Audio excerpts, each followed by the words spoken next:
반갑습니다. 너무 의례적이죠. 반갑습니다. 우리가 보통 우리의 힘을 다 뺄 때 하나님께서 일하신다 뭐 이런 식의 이야기 하잖아요. 오늘은 제가 힘을 뺄 필요가 없어요. 그러니까 힘이 다 빠졌어요. 교회에서 힘이 그냥 진이 다 빠져가지고 와가지고 하나님이 하실 것 같아요. 말씀을. 저는 뭘 해야 될지 정말 혼란보다도 되게 이 분위기가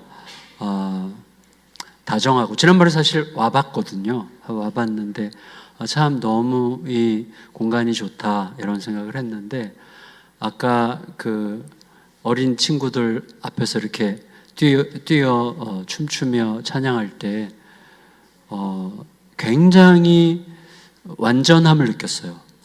그러니까 아이들은 항상 완전함을 느끼게 해요. 충분하죠. 그걸로 너무나 충분해.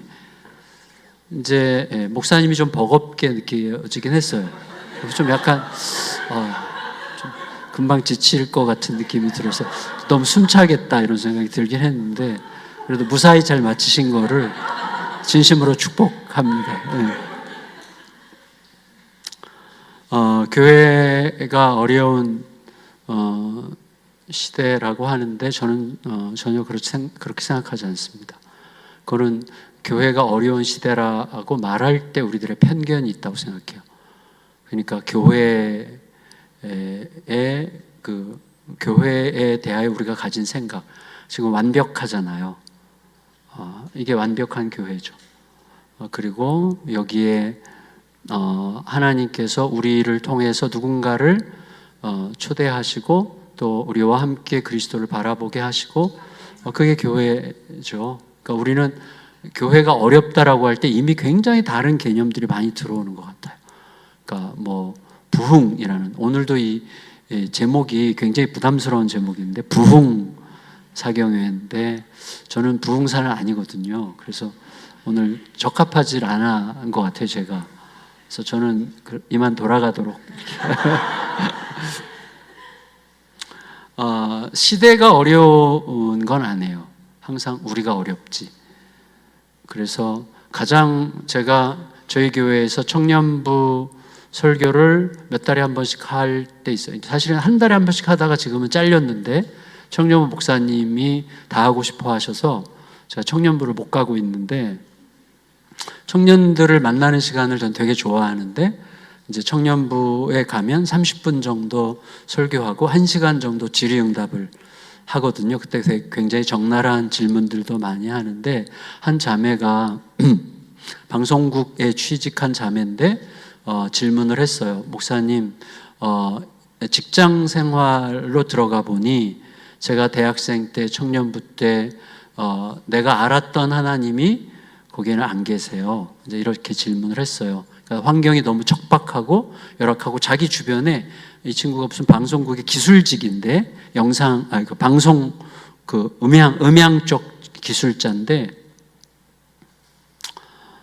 자기 주변에 크리스찬이 아무도 없고, 자기가 신앙적인 표현을 한다는 것 자체가 주변 사람들에게 너무 어색한, 그러니까 너무 공기가 다르고 언어가 다르고 문법이 다른 방식으로 살고 있기 때문에 제가 너무나 완전히 고립된 채 살아가고 있다는 느낌이 든다는 거예요. 그래서 굉장히 초라하게 느껴지고, 내가 신앙생활 한다는 게 무슨 뜻이지? 이런 생각을 하게 된대요. 그래서 교회 와서나 이렇게 숨을 쉬지 직장에 가면 너무 초라한 자신을 느낀다고 이야기를 하더라고요. 그래서 참 공감이 간다. 그리고 내가 너의 말에 충분히 공감하지만 조금 잔인한 말을 하자면 초대 교회보다는 낫지 않겠냐, 이런 이야기를 했습니다. 제가 무슨 이야기를 하려고 그 얘기를 했는가 하면, 환경이나 객관적 환경이 복음의 역사를 막을 수 있을까? 이제 그런 생각을 하는 거죠. 근데 우리들의 삶의 모습을 보면 내 안에 복음이 작동하고 있다는 것을 충분히 확인할 수 없는 방식으로 살아갈 때가 많이 있잖아요.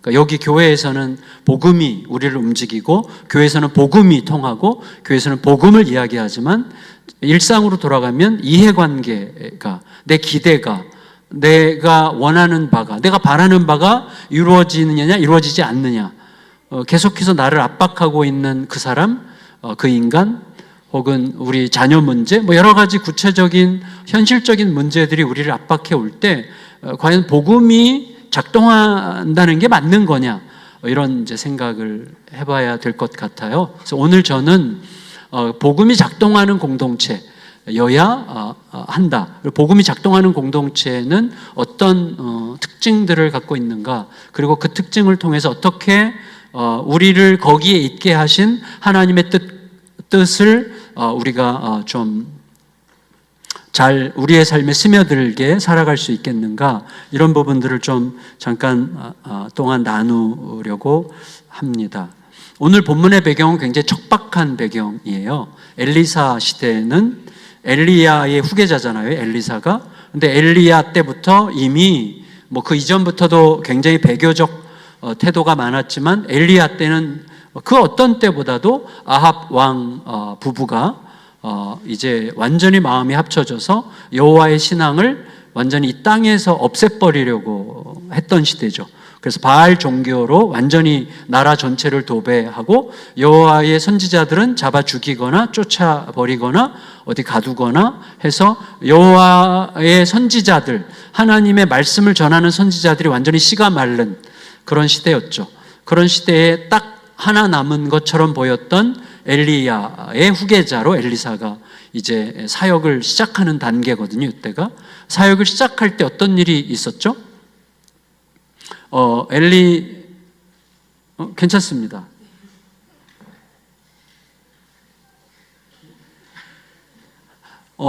사역을 시작할 때 엘리사가 베델이라는 동네를 지나갈 때, 베델의 소년들이라고 되어 있는데 청년일 수도 있고 소년일 수도 있는, 청소년부터 청년까지를 다 포괄할 수 있는 용어라고 하는데, 그때 청년들이 엄청나게 많이 나와서 엘리사 선지자를 막 욕했잖아요. 뭐라고 욕했죠?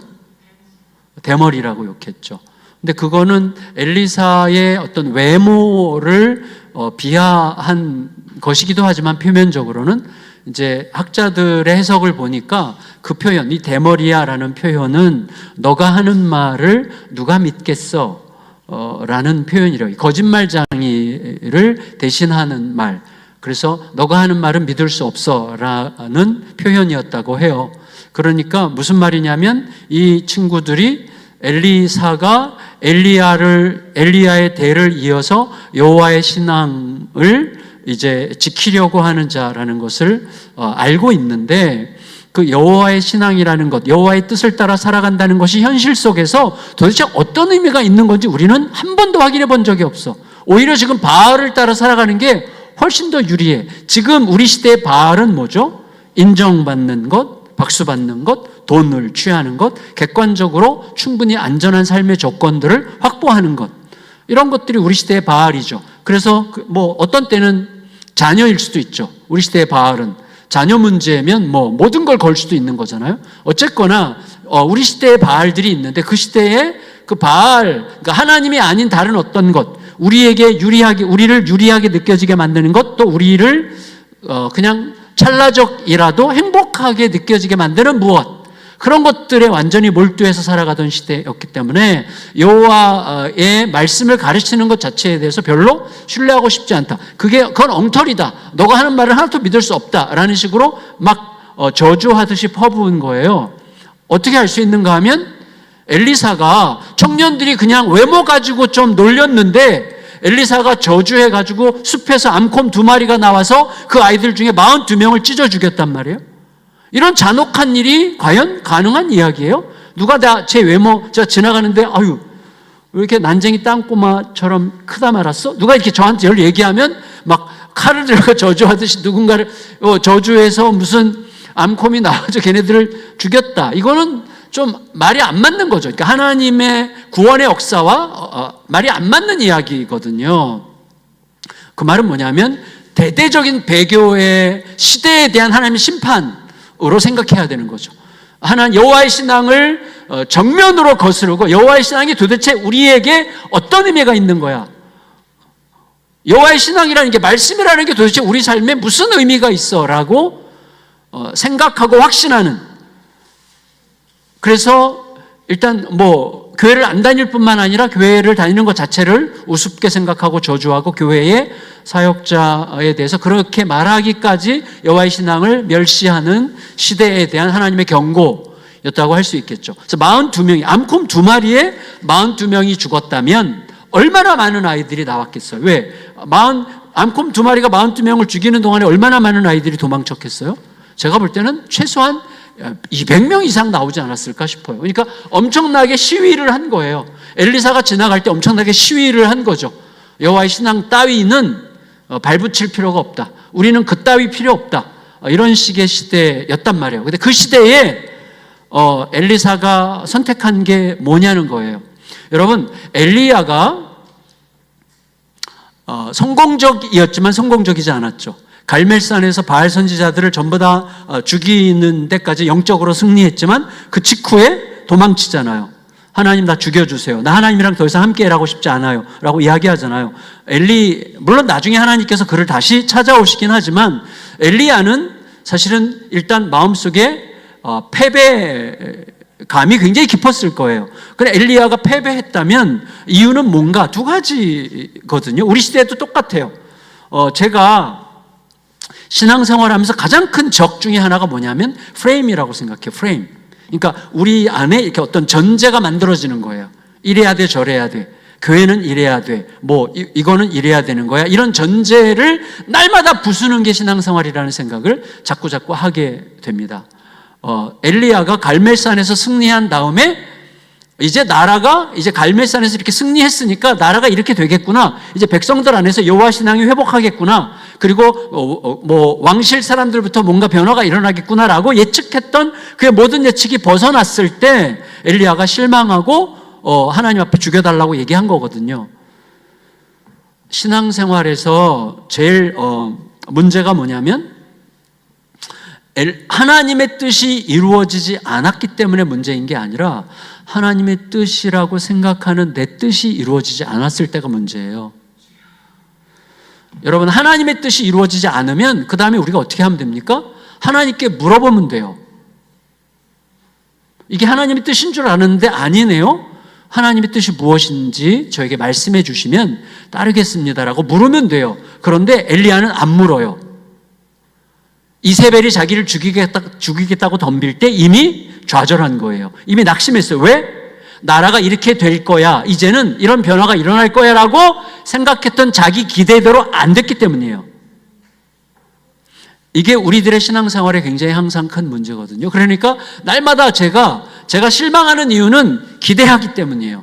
기대하지 말아라, 희망 갖지 말아라가 아니라 하나님은 오늘도 새로운 말씀을 주실 수 있고 하나님은 오늘 당신의 뜻을 나에게 알려주실 수 있다는 생각을 가지고 뜻을 세워도 언제든지 하나님에 의해서 변경될 수 있을 가능성을 염두에 두고 살아가는 게 너무나 중요한 거죠. 그러니까 엘리야에게 있어서 엘리야가 실패했던 굉장히 큰 이유는 바로 자기도 모르게 생긴 전제 때문이에요. 제가 이게 참 어려워요. 저희 부부지간에도 내가 이만큼 했으면 아내는 이 정도, 제가 예를 들어서 하루 종일 밖에서 바쁘게 분주하게 일했다고 생각할 경우에 이거를 기억하고 이게 이제 하나의 전제가 돼서 들어가요. 어떤 전제냐면 오늘 아내가 내가 하루 종일 수고한 걸 알기 때문에 뭔가를 준비해 놨을 거야. 제가 된장찌개를 제일 좋아하거든요. 된장찌개를 끓여놨을 거야 라고 생각하고 들어가면 반드시 싸웁니다. 아내는 아무 생각 없이 있을 가능성이 많아요.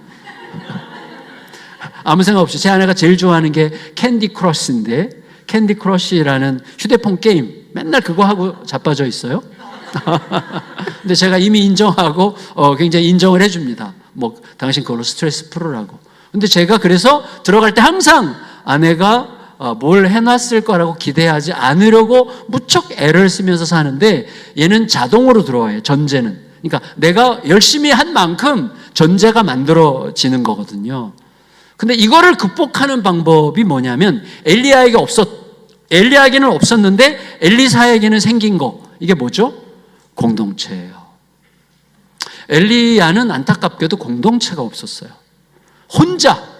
계속 혼자 다녔어요. 그리고 혼자 다닐 수밖에 없다. 근데 시대가 크게 많이 변하진 않았는데 엘리사는 작은 신앙 공동체를 갖고 있었어요. 아주 작은. 그거를 그 당시에 존재했던 유일한 교회라고 볼 수도 있을 것 같습니다. 그런데 자, 이제 본론으로 들어가서, 문제는 그런 시대라면 이런 여호와의 신앙을 지켜보려고 하는 선지자 학교인데, 그 작은 신앙 공동체가 이제 하나님께서 함께 하신다는 증거들을 조금씩 가져야 되잖아요. 그런데 문제는 어려움이 생겨요. 어려움이. 그래서 선지자 공동체의 한 선지 생도가, 젊은 친구겠죠? 죽어요.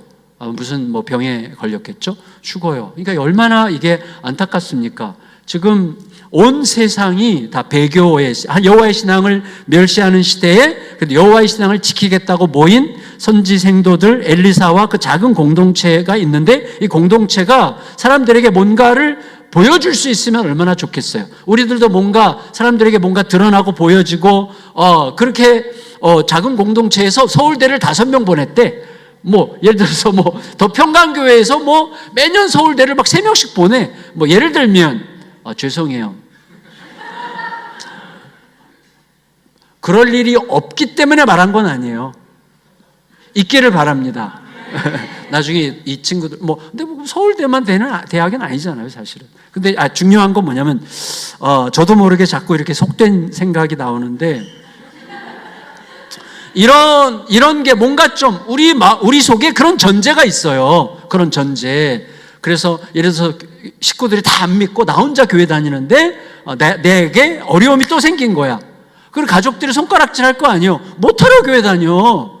맨날 그렇게 지질이 공상으로 살 거면서 못하러 교회 다녀. 너가 교회 다니면서 잘 된 게 뭐야? 요딴 말을 들으면 우리는 패배한다고 생각하는 거예요. 그렇죠. 그러니까 이게 전제예요.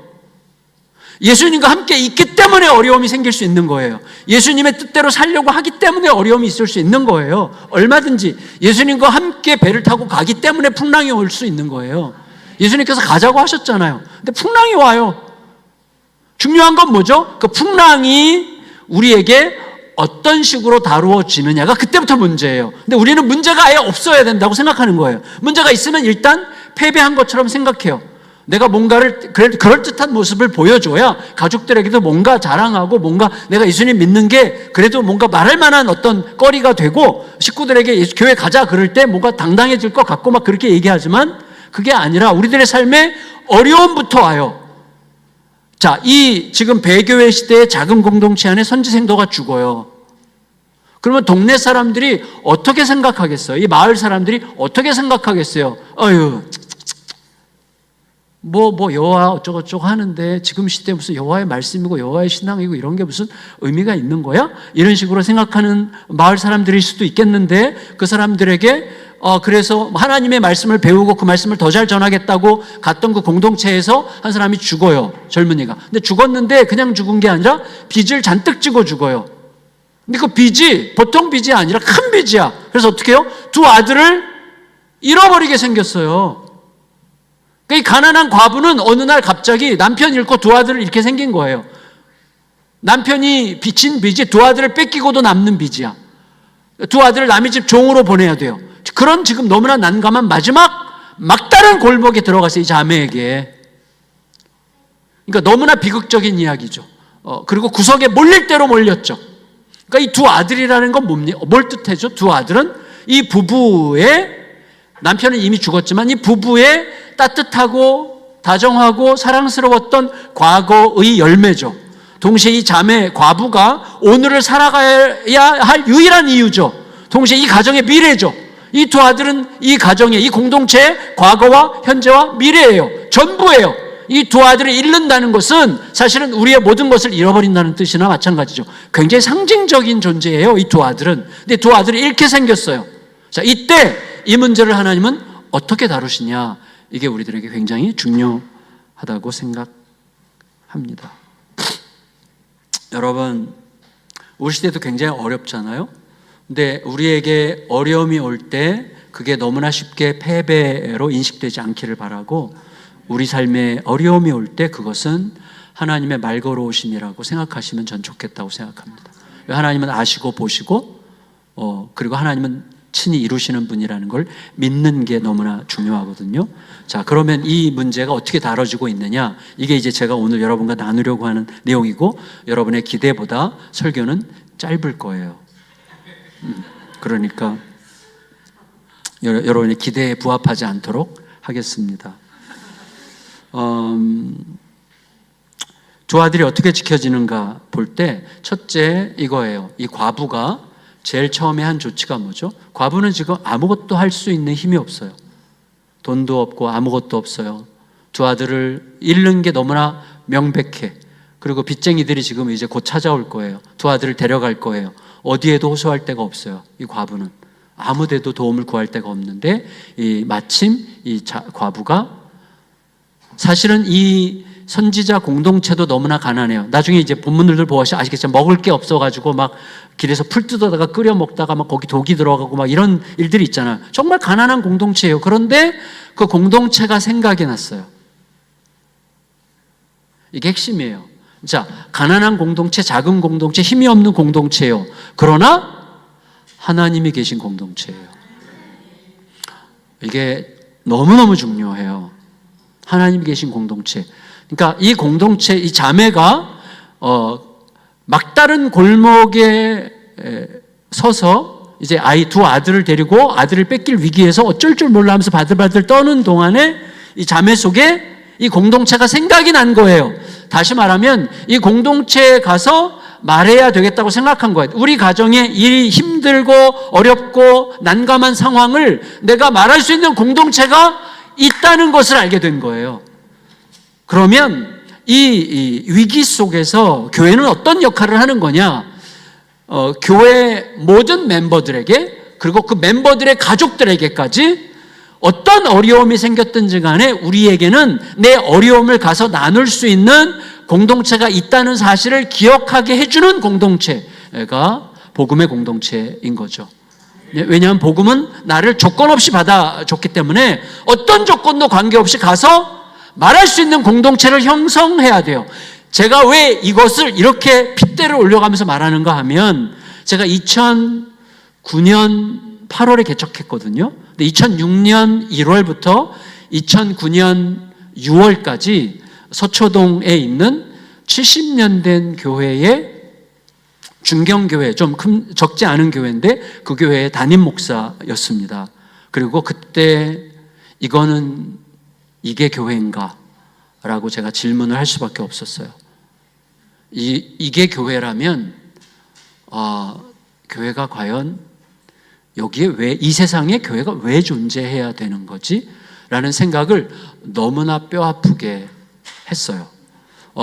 제 전 세대, 저도 이제 곧 은퇴를 앞두고 있지만 제 전 세대의 목회자들은 그게 그냥 스며들어 있었어요. 뭐냐면 압축 성장을 하던 한국 사회와 교회가 같이 성장을 하면서 교회가 이미 결과주의자들이 됐어요. 그래서 세상적인 성공이 곧 교회에서도 세상에서 성공한 사람들이 교회에서도 높임받는 이 문화가 자연스럽게 스며들었기 때문에 이 과정에서 대한민국 교회가 초기에는 약자들과 어려움이 있는 사람들과 힘든 사람들과 문제가 있는 사람들과 병든 사람들과 실패한 사람들, 낙심한 사람들, 물론 성공한 사람들도 있죠. 잘 되는 사람들도 있죠. 그러나 낙심하고 어려운 사람들, 힘든 사람들, 환난당하는 사람들이 언제든지 가도 되는 공동체였거든요. 근데 압축 성장하면서 성공주의 쪽으로 가다 보니까 교회가 이미 중산층화가 돼가지고 빈민들이나 어려운 사람들은 다 교회에 더 이상 자리할 수 없는 공동체가 됐는데, 그 교회는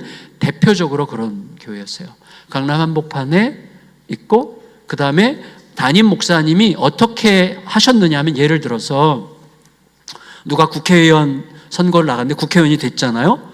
그러면 광고 시간에 이렇게 세워서 막 칭찬을 해주고 될 줄 알았다 그러면서 막 박수 쳐주고 사람들이 막 박수 쳐줘요. 근데 저쪽에 이번에 출마했다가 떨어진 사람들이 두세 명 있어. 뭘 얘기하는 거예요? 이 사람이 국회의원이 됐으면 하나님께 영광을 돌린 거고, 나갔다가 떨어진 사람들은 하나님께 영광을 못 돌린 사람들이 되는 거예요. 하나님의 은혜로부터 제외된 사람들이 되는 거예요. 맨날 제가 이렇게 설교하러 있으면 헌금 봉투들이 이렇게 올라와 있어요. 그럼 보면 제목들이 전부 다 우리 아들 뭐 돼서 감사합니다. 우리 아들 뭐가 이렇게 잘했는데 이렇게 해가지고 계약이 잘 돼가지고 감사합니다. 맨날 이런 거 감사하기도 거기다 써가지고 올리는 거예요. 그럴 수 있죠. 어느 날 저녁에 전화를 받았어요. 왜 그거 안 읽어줘요? 내가 지금 몇 번째 그거 올렸는데 왜 그렇게 안 읽어줘요? 하면서 권사님 한 분이 막 엄청, 서울시 의원이 됐는데 아들이 그걸 제가 감사헌금 내용 안 읽어줬어요. 왜냐하면 거기에 나왔다가 떨어진 사람들이 있으니까 어떻게 읽어줘요 그거를. 그냥 하나님 감사한 일들이 있는 분들에게 감사한 마음을 주셔서 감사합니다. 그러나 감사한 일이 없다 하더라도 하나님이 우리 아버지이심으로 여전히 우리는 감사할 수 있는 자들인 것을 믿습니다. 이런 기도를 못 받는 거예요. 저한테 엄청나게 막 화를 내셔가지고 한참 1시간 이상을 제가 설명을 드렸어요. 이래서 안 되는 거다. 앞으로도 나는 그렇게 못한다. 이렇게 했는데 너무 감사하게도 이 권사님은 이해를 하셨어요. 처음에는 엄청나게 막 화를 내다가 나중에는 이해를 하시고 이런 일을 이제 안 하세요. 안 하시고 저에게 찾아와서 정말 미안하다고 얘기하시고 앞으로 자기가 똑바로 살겠다 얘기하셨어요. 진짜 그런 분은 안 계세요. 그렇게 평생을 그렇게 살아온 분이 그렇게 바뀐다는 것은 거의 불가능해요. 근데 그 아들이 너무나 안타깝게도 40대 초반에 서울시 의원이 됐는데 몇 년 후에 암이 와서 사실 세상을 떠났어요. 굉장히 좀 안타까운 일이었는데 제가 그게 계기가 됐어요. 그래서 교회에 뭔가 말할 게 있는 사람, 자랑할 게 있는 사람들만 모이는 곳이 교회가 됐다면 이거는 그리스도의 몸이 아니다. 그리스도의 몸은 가장 먼저 낮은 자리로 갔어요. 가장 먼저 그리스도를 만나려면 낮은 자리로 가면 돼요. 진짜로 그리스도는 항상 거기 계세요. 그런데 뭔가 자랑할 게 있는 사람들, 뭔가 버젓이 말할 게 있는 사람들만 남아있는 교회가 된 거예요. 이 대표적인 예가 뭐냐면 장로님 중에 한 분이 아들이 자살을 했어요. 저한테 전화하셔서 목사님만 모시고 조용히 예배드리면 안 될까요? 그러시더라고요. 그러니까 아들이 우울증이었는데 저도 우울증을 알았거든요. 저는 우울증에 대해서는 함부로 그 원인도 워낙에 다양하고 정도도 워낙에 다양하기 때문에 어떤 경우에는 사회적 살인일 수도 있어요. 어떤 경우에는 그냥 타살이라고 전 생각이 될 때도 있어요. 우울증으로 스스로 목숨을 끊는 거는 이거는 감당할 수 없는 고통 속에서 그렇게 할 수밖에 없을 수 있다. 이런 생각을 하거든요. 그래서 장로님한테 설명을 다 드리면서 안 된다. 이거보다 더 중요한 게 이것도 우리 모두의 문제라는 것을 내가 설명하겠다. 그리고 우울증에 대해서 누구도 함부로 이 장로님의 아들의 상황에 대해서 누구든지 함부로 판단할 수 없다는 사실을 내가 설교하겠다 얘기를 했어요. 그래서 교회에서 이제 광고를 해가지고 교회 장례식을 치루었는데 그 이후에 이게 뒷말이 엄청 많았어요. 근데 저는 그러면서 이제 생각을 서서히 하게 됐던 것 같아요. 그러면서 저희 교회는 저희 성도가 한 명 여기 와 계시지만 저희 교회는 교역자들이, 이건 제가 굉장히 의도적인데 교역자 중에 한 명은 별거 중이고 한 명은 이혼을 했고 한 명은 살인자예요.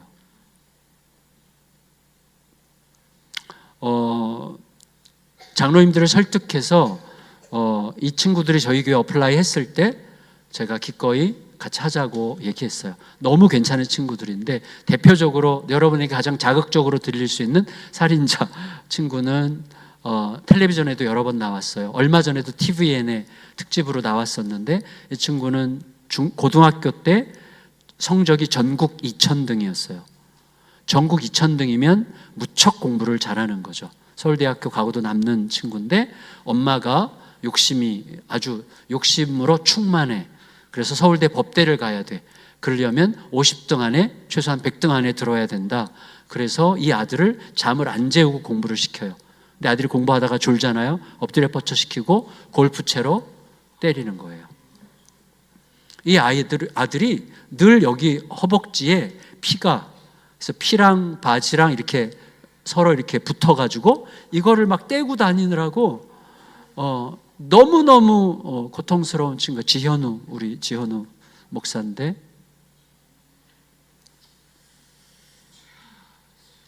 근데 이 친구가 너무 고통스러우니까 어느 날부터 성적표를 속였어요.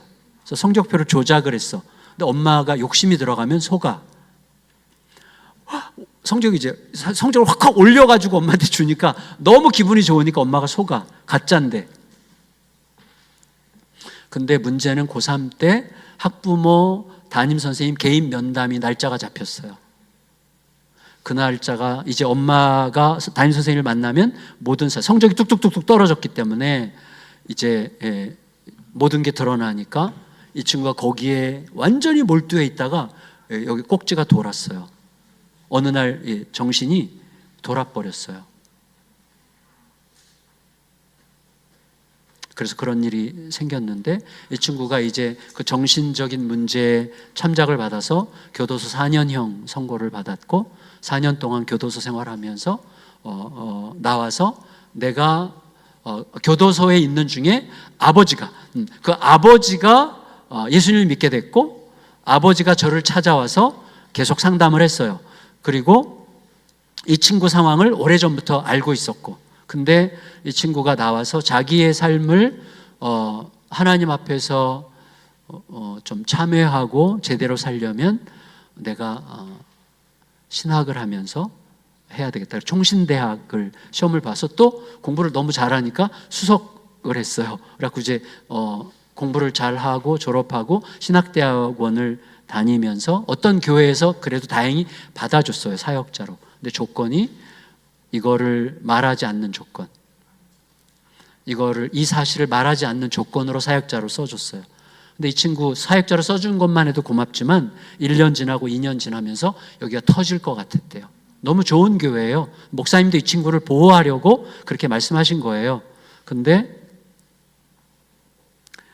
내 인생을 완전히 이전과 이후로 바꾼 게 바로 그 사건인데, 그 사건을 통해서 나는 주님을 만났고 나는 영원한 죄인이지만 영원히 구원받은 자라는 이 이중적인 긴장 속에 살아가는 자가 됐는데, 그 사건에 대해서 누구에게도 언급하지 않은 채 살아간다는 것은 너무나 못할 짓이라는 생각을 하게 된 거예요.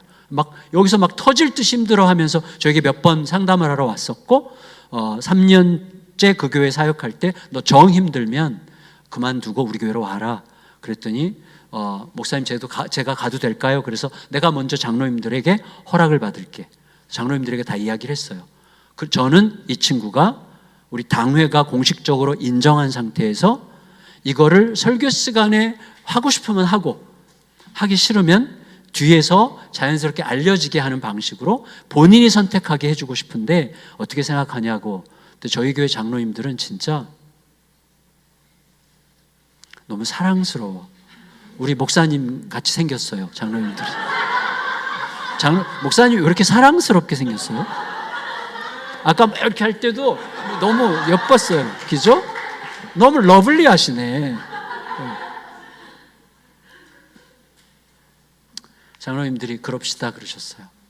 그래서 이 형제를 보내고 지금 5년째 저희 교회 사역하는데, 이 형제가 사역하는 곳 대상도 되게 재밌어요. 교회 안 다니는 청소년들, 그 다음에 버림받은 청소년들, 친구가 필요한 청소년들, 그 다음에 이주민 자녀들 사역을 하고, 이 친구한테 특별히 감옥 사역을 맡겼어요. 그래서 제가 가야 되는 곳인데 마도에 있는 교도소에 이 친구가 저 대신 항상 가요. 그래서 이 사역도 자기는 평생 이 사역이면 충분히 행복할 것 같다고. 그래서 지금 굉장히 행복하게 사역을 하고 있는데, 이거는 제가 성도들에게 주는 메시지예요. 여러분, 어떤 문제여도 괜찮습니다. 감옥 갔다 왔어도 괜찮습니다. 여러분, 그냥 오세요. 이런 메시지예요. 그 성도들에게 얘기하는 것을 그냥 허락했어요. 그냥 자연스럽게 얘기를 해라. 그게 나는 교회라고 생각한다. 우리가 맨날 예수 그리스도에 대해서 이야기할 때 예수님은 우리의 조건과 상관없이, 우리 어떠함과 상관없이 우리를 있는 모습 그대로 받으신 분 아닙니까? 라고 말은 하지만 실제로 우리들의 삶은 항상 기준이 있잖아요. 최소한 이 정도는 돼야지. 그런 사람도 받을 수 있어? 그런 사람도 우리 공동체가 될 수 있어? 라고 우리는 생각하잖아요. 그러면서도 우리가 서로 공부할 때는 현장에서 가늠하다 잡힌 여인을 받아주신 예수님을 또 이렇게 행복하게 얘기해, 은혜롭게. 근데 실제로 우리들은 그렇게 못해요. 여러분, 교회가 산 위에 있는 동네가 되려면 누구나 올 수 있는 공동체라는 게 실제로 우리 안에 구체적으로 드러나는 시간들이 필요합니다. 그래서 저는 이 친구들을 전부 다 하나님께서 보내셨다고 생각을 해요. 아내랑 별거 중인 목사는 사실은 이게 방송 나가나요? 나가도 돼요. 네. 근데 그 친구는 저희 부부 상담하러 왔다가, 부부사랑 상담하러 왔다가 그냥 저희 교회 교역자가 된 거예요. 별거 중이야. 같이 합칠 가능성이 그렇게 높진 않아요. 하지만 우리 끝까지 믿고 기도하자. 끝까지 믿고. 그리고 지금 그런 과정 속에 있습니다. 어쨌거나 우리에게 굉장히 중요한 건 뭐냐면 이 자매에게 그렇게 극단적인 막다른 골목에 갇혀서 어쩔 줄 몰라 하는 상황에서 딱 클릭이 되면서 내가 이것을 가서 말할 공동체가 나에게 있구나 라는 사실을 기억했다는 게 너무나 중요해요.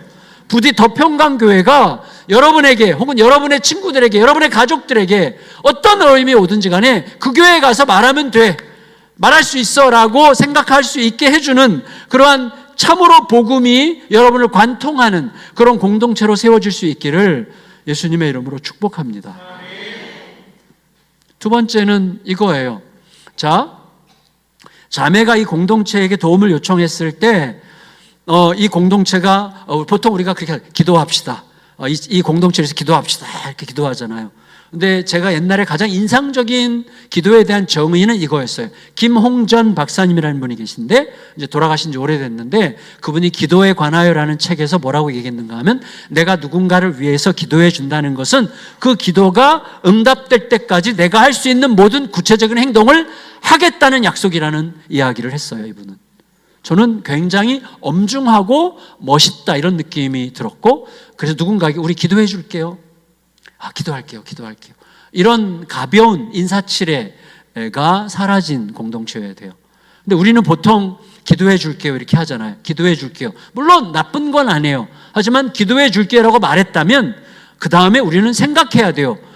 이 기도가 응답되도록 어떤 사람이 병에 걸렸다면 내가 너를 위해서 기도해 줄게요. 그 말은 이 사람이 가고 싶어하는 병원을 내가 어떻게든지 연결을 해주든지 병원비를 조금이라도 보태주든지 내가 뭐든지 어떤 방식으로 참여할 수 있겠는지를 고민하기 시작하는 게 기도해 줄게요의 의미라는 거예요.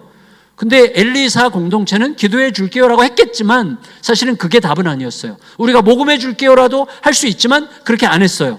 그럴 돈도 없었어요. 아마 이 공동체는 그럴 돈이 없었을 거예요. 굉장히 가난한 공동체였어요. 그런데 엘리사가 어떻게 얘기했습니까? 자매님 집에 뭐가 있습니까? 라고 물어봤어요.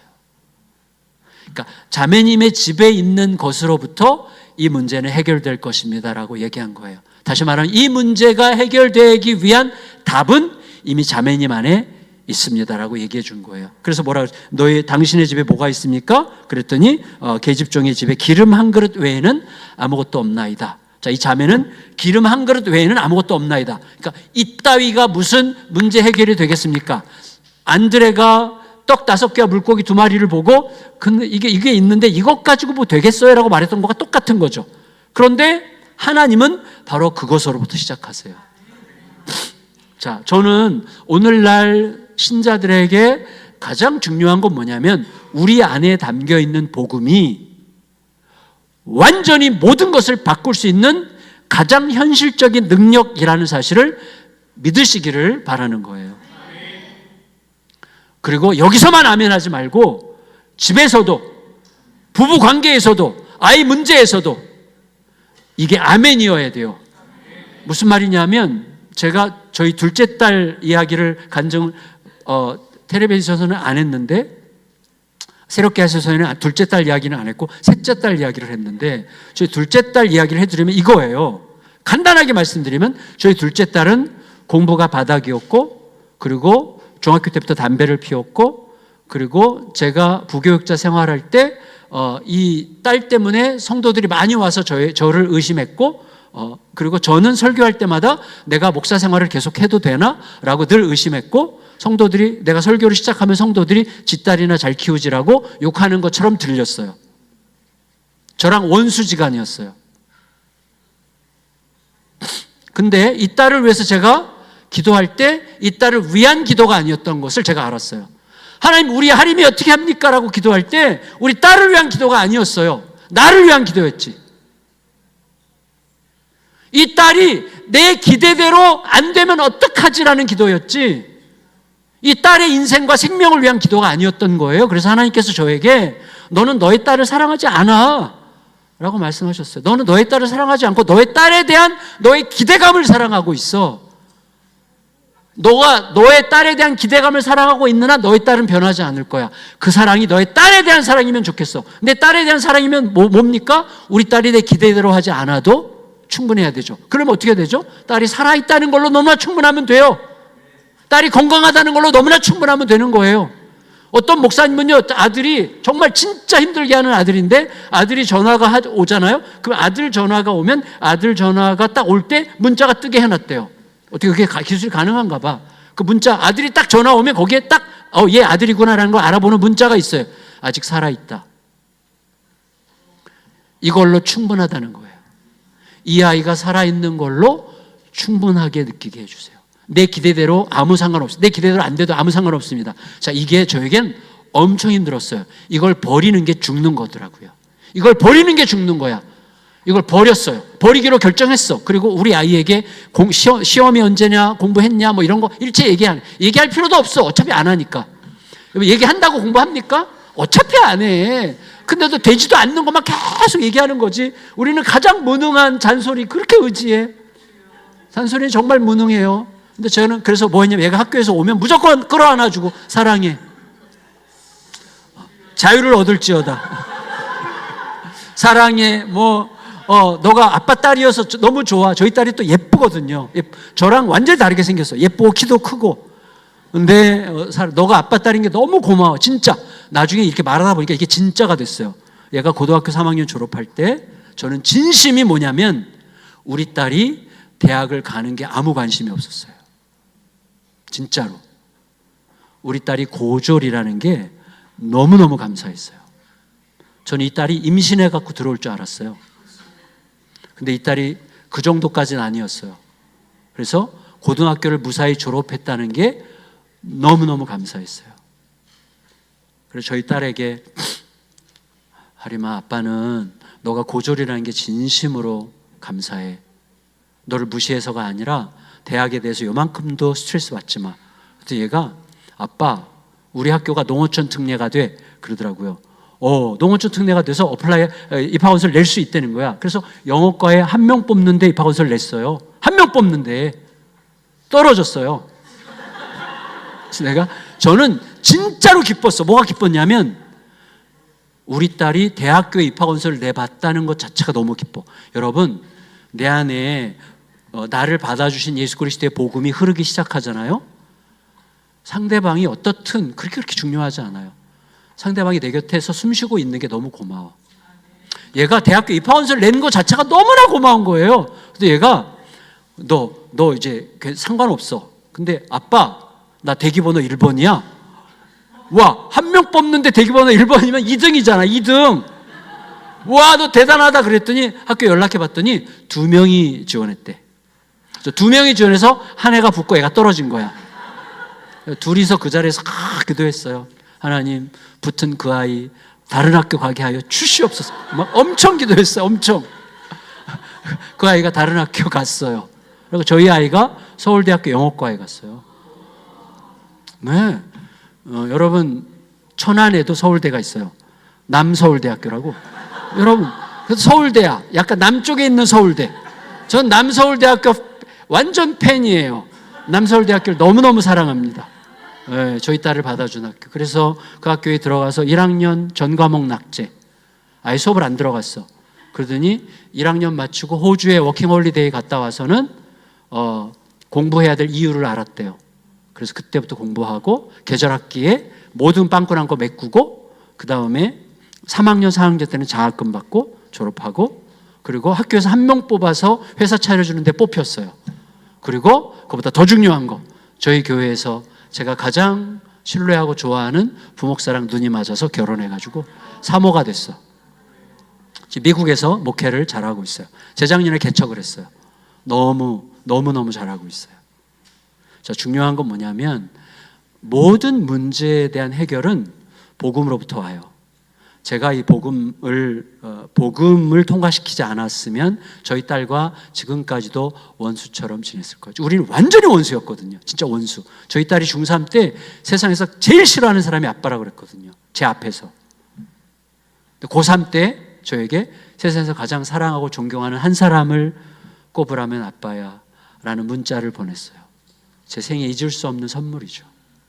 여러분, 복음이 모든 것을 바꿉니다. 진짜예요. 뭐냐면 복음으로 생각한다는 게 뭐죠? 그리스도는 이미 승리하셨어요. 여러분, 아무도 부러워할 필요가 없을 만큼 우리는 다 가졌어요. 예수께서 당신의 목숨을 주셨고 영생을 주셨고 천국을 주셨어요. 다 가졌어요. 뭐가 부러워? 이렇게 모여, 여러분, 이 천국을 소유한 이 대단한 분들이 이게 모여 있다는 게 예수님께서 교회의 최소 공동체를 몇 사람으로 얘기하셨어요? 2-3사람이야. 왜 네 사람이 아니야? 왜 2-3사람이에요? 2-3사람이 뭘 상징하죠? 사랑의 공동체를 상징하는 거예요. 사랑의 공동체. 여러분, 왜 하나님이 삼위일체세요? 사랑의 하나님이기 때문이에요. 사랑은 혼자 할 수 없어요. 사랑의 본질은 이타적이에요. 사랑이 이타적이 아닌 것은 사랑이 아니야. 이타적이려면 최소한 둘이어야 돼. 맞죠? 그러나 둘만 사랑하는 건 사랑이 아니에요. 사랑은 흘러 넘쳐야 돼. 사랑의 본질은 또 확장성이에요.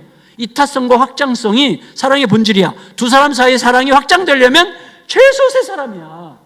그래서 사랑의 본질을 충족시키는 최소 숫자가 2-3사람이에요. 2-3사람 모이면 완벽한 교회예요. 완벽한 교회. 여러분, 우리는 다 가졌어요. 십자가 위에서 내가 다 이루었다라고 말씀하신 그 선언과 함께 우리는 모든 걸, 여러분, 오늘이 끝이어도 더 이상 잃을 게 없는 완벽한 인생으로 부름받았다는 사실을 인정하셔야 됩니다. 그 위에서부터 생각하면 어떻게 되죠? 그 위에서부터 생각하면 모든 생각이 달라져요. 바라보는 관점이 달라져. 바라보는 관점이 달라지면 선택이 달라져요. 선택이 달라지면 결과가 다르고 그것들이 계속 쌓이면서 인생을 형성하는 거예요. 인생은 그렇게 빚어지는 거예요. 내 안에 답이 있어요. 엘리야가 당신의 집에 뭐가 있습니까? 라고 묻는 것처럼 우리는 서로에게 당신에게 뭐가 있습니까?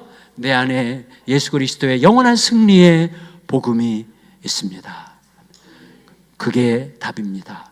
거기서부터 모든 것이 해결될 것입니다. 왜? 이 기름, 이 여자 집에 있는 기름 한 그릇이 모든 문제를 해결해요. 자, 근데 해결되는 방식이 중요해. 자, 보세요. 이 마지막 여기까지 말씀드리고 마무리를 할게요. 지금 너무 시간이 길어지는 것 같아서 걱정스러운 표정이신 것 같은데. 아니에요? 자, 보세요. 제가 얼마 전에 제가 너무나 사랑하는 목사님이 계신데 그 목사님이 이런 얘기 하셨어요. 이제 은퇴하셨는데 어느 날 내가 치매 걸려서 예수님을 모른다고 하면 어떡하지? 이런 고민이 딱 되더래요. 그래서 치매만 안 걸리면 좋겠다. 치매 와서 내가 예수님을 모른다고 하면 어떡하나. 근데 기도하는데 하나님이 이렇게 얘기하셨대요. 상관없어. 너가 기억하는 게 그렇게 중요해? 내가 기억하면 돼. 너가 내 아들이라는 걸 내가 기억하잖아. 치매에 걸려도 아무 상관없다. 이게 복음이에요. 근데 이 복음이 이제 흘러가. 어떻게 흘러가죠? 자, 엘리사가 이 자매한테 기름 있다니까 동네에 다니면서 여기 모든 이웃이라고 해요. 모든 이웃에게 그릇을 빌려라. 그리고 조금 빌리지 말라. 그 말은 많이 빌려라. 최대한 많이 빌려라 그랬어요. 그렇죠? 그러면 최대한 많이 빌리려면 어떻게 해야 되죠? 최대한 많이 만나야죠. 맞죠? 최대한 많이 빌리려면 최대한 많이 만나야 돼요. 여러분, 많이 만나셔야 됩니다. 동네 사람들을 많이 만나셔야 됩니다. 그리고 많이 만나는 게 중요한 게 아니라 많이 만났어. 근데 그쪽에서 안 빌려줄 수도 있잖아요. 근데 그쪽에서 빌려주려면 어떻게 해야 되죠? 그동안 내 이웃과 어떤 방식의 관계를 맺어왔는가 하는 것이 내가 빌릴 수 있는 그릇의 양을 결정하겠죠. 여러분, 신자는 이웃들에게 빌리는 사람이 될 수 있어야 돼요. 내가 도움을 청할 수 있는, 우리는 어떤 강박에 빠져 있는가 하면 뭔가를 자꾸 도우려고만 해. 자꾸 도우려고만 해. 자, 돕는 자가 되려고 해요. 그러나 이웃의 도움을 받을 준비도 해야 돼요. 엘리사는 이 자매에게 그릇을 최대한 많이 빌리라고 그랬어요. 이건 굉장히 의미 있는 사건이에요. 왜? 결국은 그 그릇들에 기름이 채워져서 그 기름으로 이 두 아들을 안 뺏기고 나머지 삶을 살죠. 근데 그 위대한 하나님의 역사죠. 맞죠? 위대한 하나님의 역사죠. 근데 그 위대한 하나님의 역사에 동네 사람들이 다 참여했어요. 동네 사람들이 빌려준 그릇이야. 그 이야기가 잘 돌지 않겠어요? 자기도 거기에 관여돼 있어. 하나님의 위대한 역사에 내가 연결이 된 거예요. 연결이 됐어. 내가 참여한 일이야, 그 일. 그러니까 우리가 보통 있잖아요. 이용주 목사님이 뭐 엄청 잘 됐다 그러면 제가 어디 가서 뭐라고 그러겠어요? 내가 그 코치했던 목사인데 이렇게 얘기하지 않겠어요? 예, 당연히 그렇게 얘기하죠. 당연히. 저 한태성 목사님도 저 뒤에 있는데 제가 한태성 목사님도 자랑을 많이 했어요. 동기 자기랑 교회 개척학교 동기인데 동기들 10사람을 데리고 백두산해를 갔어요. 너무 제가 기특해서 저희 교회에서도 좀 후원을 했어요. 너무 고마워서. 후원금 받았죠? 할렐루야. 큰 소리로 네 해야지. 죄송합니다.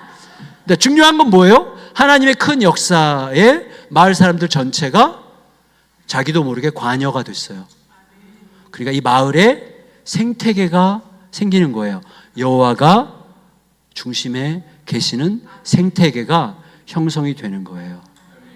전혀 상상하지 못했어. 처음에 남편 죽고 두 아들 뺏기는 빛 앞에 섰을 때 완전히 깜깜한 절망이에요. 근데 그게 마을을 살려. 그게 공동체를 살리고 그게 마을을 살려. 그러니까 여러분들의 구성원 중에 누구에게 어떤 문제가 있든지 간에 그게 오히려 교회를 살리고 오히려 더 나아가서 이웃을 살게 하는 위대한 사건이 될 수 있게 하는 게 복음의 능력이라는 것을 꼭 기억하시기 바라요. 그래서 덕평강교회가 그런 위대한 복음의 배를 이미 탔다는 사실을 기억하시고 그 은혜를 통해서 정말 멋지게 가시기를 바랍니다. 기도 드릴까요? 하나님이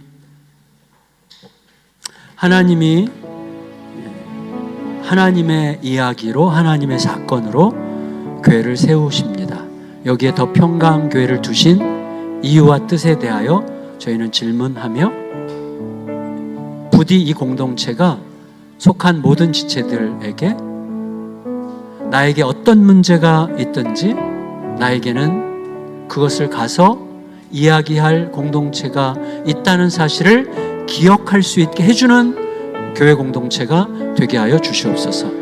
그리고 내 삶에 어떤 문제가 왔든지 간에 이미 내 안에 하나님이 충분히 당신의 목숨값을 걸고 주신 복음이 모든 이 어려움과 문제들을 위한 가장 강력하고 현실적인 해결의 출발점이라는 사실을 잊지 말게 하여 주시옵소서.